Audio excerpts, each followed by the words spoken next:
Honorable Shri Raghav Chadha. माननीय Shri sir, Raghav इस Chadha. Bill pay चर्चा के माध्यम से मैं इस देश के आम हवाई यात्री का दर्द आप सबके सामने रखना चाहूँगा। सर, वादा था कि हवाई चप्पल वालों को हवाई जहाज़ की सैर कराई जाएगी।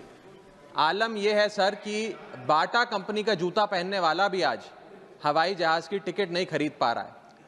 Economy class is no more economical sir. मैं आज इस सदन में बहस पे आने से पहले अपने फ़ोन पर फ्लाइट के रेट चेक कर रहा था सर। अगर कल मुझे दिल्ली से बंबई जाना हो तो टिकट 14,000 रुपये की है, वन वे की सबसे सस्ती टिकट।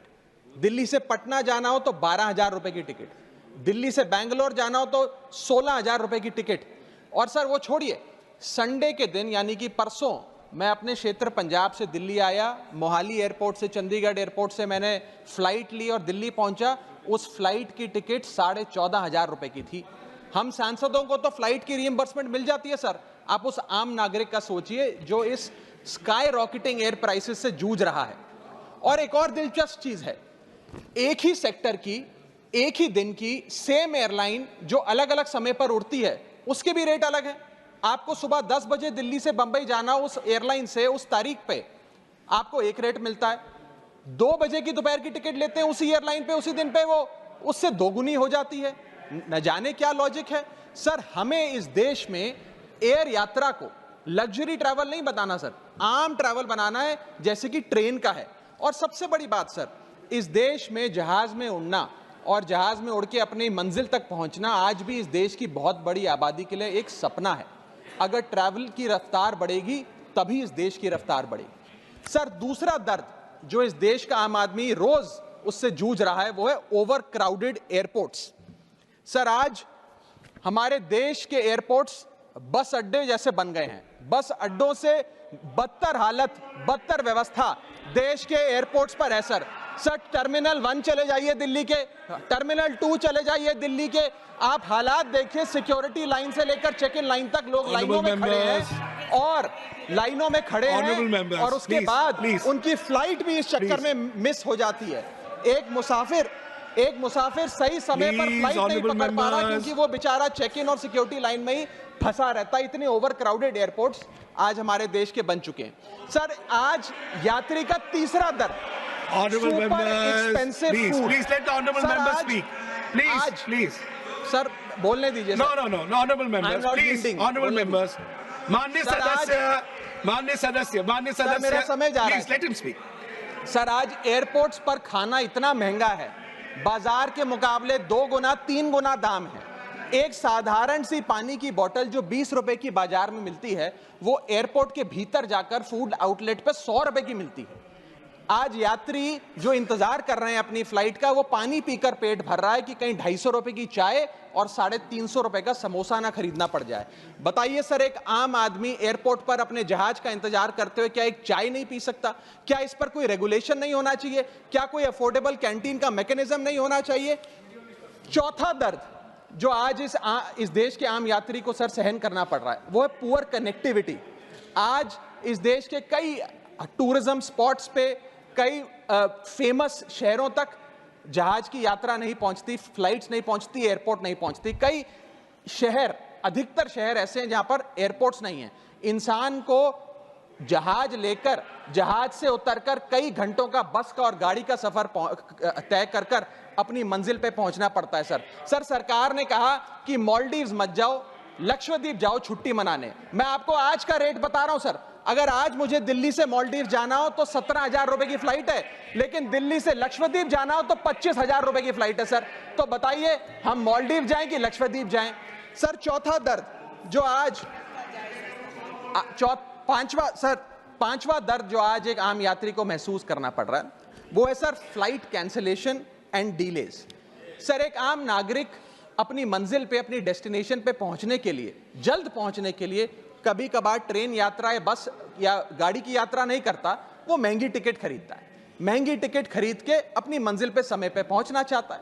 और कुछ ऐसे भी लोग हैं जो आर्थिक तौर पे सक्षम नहीं हैं, लेकिन आपातकालीन परिस्थितियों में, इमरजेंसी सिचुएशन में वो भी महंगी जहाज की टिकट खरीदकर जहाज की यात्रा करना चाहते हैं, अपनी मंजिल पे पहुंचना चाहते हैं। लेकिन क्या वो अपनी मंजिल पे समय पर पहुंच जा रहे हैं?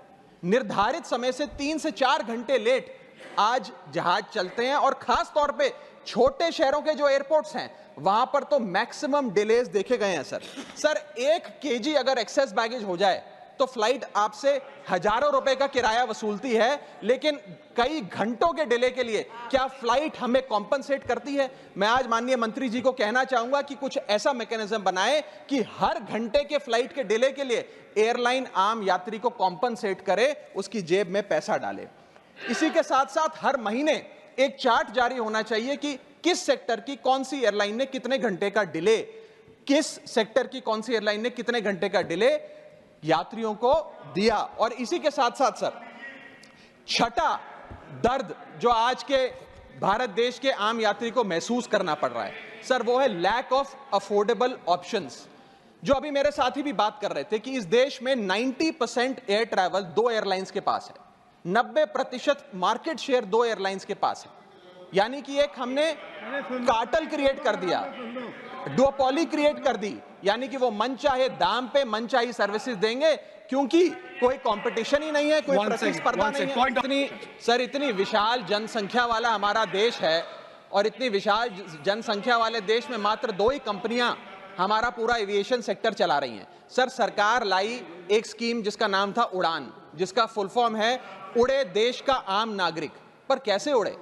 ना फ्लाइट के उड़ने के ऑप्शन है, ना अफोर्डेबल टिकट है, ना फ्लाइट सही समय पर चलती है, तो कहां उड़े, कैसे उड़े? और सबसे बड़ी बात सर, जब से ये उड़ान स्कीम आई है एक धारणा एविएशन सेक्टर में बनी हुई है कि जैसे ये स्कीम लागू हुई 2 एयरलाइन बंद हो गई, जेट एयरवेज और गो एयर, और तीसरी स्पाइस जेट बंद होने की कगार पे खड़ी है। तो अब लोग ये भी कहने लग गए हैं कि शायद उड़ान स्कीम एक बहुत बड़ा अपशगुन थी। और इसी के चलते आज हमारा देश का आम नागरिक प्लेन से वापस ट्रेन पे जा रहा है। सर मेरा 7वां दर्द बैगेज चार्जेस और बैगेज डिलेज। सर अगर आपका 1 केजी बैगेज ओवरवेट हो जाए तो हजारों रुपए एयरलाइन आपसे एक्सेस बैगेज के चार्जेस वसूल लेती है। यहां तक कि कुछ लोग अब अपना सामान एयरपोर्ट पर फेंक के चले जाते हैं बिकॉज उनके सामान में पड़ी वस्तुएं इतनी महंगी नहीं है जितना बैगेज चार्जेस एयरलाइन ले लेती हैं। और बैगेज के डिलेज देखिए सर, लंबा आपको इंतजार बैगेज बेल्ट पे करना पड़ता है कि कब हमारा बैग आएगा। जब स्क्रीन पर देखते हैं तो स्क्रीन पर लिखा आता है बैगेज ऑन बेल्ट, लेकिन बैगेज ऑन बेल्ट नहीं होता, सिर्फ 2-3 बिजनेस क्लास पैसेंजर्स का बैग आता है और न जाने कितने मिनट एक आम नागरिक को इंतजार करना पड़ता है इस एक्सेस डिले के लिए। या इसको एक स्टैंडर्डाइज करने के लिए कोई प्रोसीजर सरकार को बनाना चाहिए। सर मेरा 8वां दर्द मैं समाप्त कर रहा हूं सर 8वां दर्द heavy car parking charges eight airport. Sir आज आप एयरपोर्ट्स पर पार्किंग का ठेका किसी एक कंपनी को दे देते हैं और वो मनचाहे दाम वसूलती है। खास तौर पे छोटे एयरपोर्ट्स पे 200-250 रुपए प्रति घंटे की कार पार्किंग चार्जेस देनी पड़ते हैं। आज आप दिल्ली के एयरपोर्ट चले जाइए, 220 रुपए प्रति घंटा गाड़ी का चार्ज लगता है। और अगर आपने कोई कैब टैक्सी बुक कर ली तो उसका भी मोटा बिल आता है, क्योंकि वो टैक्सी वाला भी expensive car parking charges, airport charges अपने बिल में जोड़कर आपको देता है। सर ये था दर्द फ्लाइट में चढ़ने से लेकर फ्लाइट में उतरने का। मैं अंत में 4 पंक्तियां सुनाकर अपनी वाणी को विराम दूंगा और आज इस देश के आम नागरिक, आम यात्री का दर्द इन पंक्तियों में आप तक पहुंचाने की कोशिश करूंगा। कहीं है लंबी लाइनें, कहीं चेक इन से पहले काउंटर बंद, कहीं स्लो चल रहा है सर्वर, कहीं इंटरनेट है मंद। महंगी टिकट के बाद भी यात्रा की कोई गारंटी नहीं, आपका सामान चाहे टूटे चाहे फूटे कोई वारंटी नहीं। जो हाल है बस अड्डों का वही तस्वीर आती है एयरपोर्ट से। चाय हो या समोसा नहीं मिल रहा 500 रुपए के नोट से। रोज फ्लाइटें रद्द हो रही हैं धमकी बम विस्फोट से। आखिरी में सर, कब तक आम आदमी मरता रहेगा एयरपोर्ट की छत गिरने की चोट से? जनता की मुश्किलें तो पल भर में मिट जाएं अगर सरकार को फुर्सत मिल जाए चुनाव या वोट से। Thank you.